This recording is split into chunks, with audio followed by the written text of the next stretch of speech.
পিতা মাতা তো সব আবু জেহেল, এরা এই যুগের আবু জেহেল। এদের কাছে মনে হয় যে সন্তানরা যদি দিনে 1 ঘন্টা কোরআন পড়ে তাহলে মনে হয় ও কম্পিটিশন থেকে পিছায় গেল, ও আর সফল হতে পারবে না। সন্তান নামাজ শুরু করলে ওর মাথা খারাপ হয়ে যায়, কি শুরু করলো ছেলেটা, আগেই ভালো ছিল।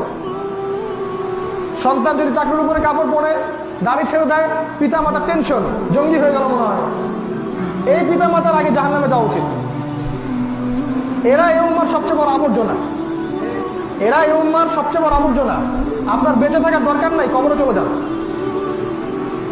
একটা ছেলে আগে গিটার বাজাতো, গান গাইতো, ফ্রি মিক্সিং করতো, মেয়েদের সাথে হারাম সম্পর্ক ছিল। হঠাৎ তার মধ্যে আল্লাহর চেতনা আসে, সে ইসলামের দিকে ফিরে আসে। এখন এই যে ফিরে আসলো, তারপরে কোরআন পড়ছে, নামাজ পড়ছে, দাড়ি রাখছে, এগুলোকে হাইলাইট করা হচ্ছে এই ছেলেটা, এগুলো হচ্ছে জঙ্গিবাদের আলামত। আপনার সন্তানের মধ্যে এরকম আলামত দেখা গেলে অমুক নাম্বারে ফোন দিবেন। এরা এই উম্মতের নমরুদ, এরা এই উম্মতের আবু জেহেল, এরা এই উম্মতের ফেরাউন। ওই নমরুদ, আবু জেহেল, ফেরাউনের যা পরিণতি হয়েছে, ইনশাআল্লাহ অচিরেদের এই পরিণত হবে ইনশাআল্লাহ, কোনো সন্দেহ নাই। আমাদেরকে কিছুই করতে হবে না। আল্লাহ পাক কেমন গজব দিবেন দেখবেন, এক গজবে সব শেষ হয়ে গেছে।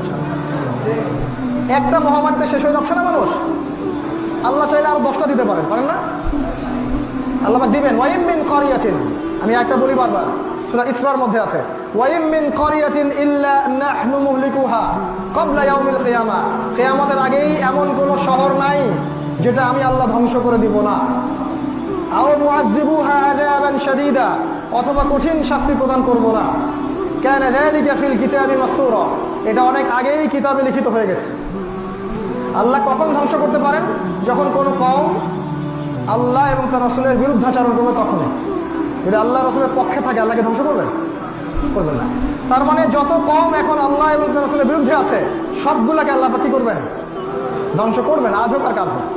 ভূমিকম্প আসতেছে, ভূমিকম্প, বড় বড় ভূমিকম্প আসতেছে ইনশাআল্লাহ। ওদেরকে বলেন অপেক্ষা করতে, আর শক্ত শক্ত রড দিয়ে বিল্ডিং করতে, যাতে ভূমিকম্প হলেও বিল্ডিং এর কোনো ক্ষতি না হয়। কেমন করে বললাম ভূমিকম্প আসবে? ইলমে গায়েব আছে নাকি আমার কাছে? আল্লাহ রাসূল বলে গেছেন যে বাইনা ইয়াদিস সাআ, কিয়ামতের আগে আগে মুতানুন শাদীদ, অনেক মহামারী আসবে। ওয়া বা'দাহু, তারপরে আসবে সানাওয়াতুজ জালাজিল, ভূমিকম্পের বছরগুলো, বছরগুলো, ভূমিকম্পের বছরগুলো। এটা জামা সিগা। যাই হোক, এরপর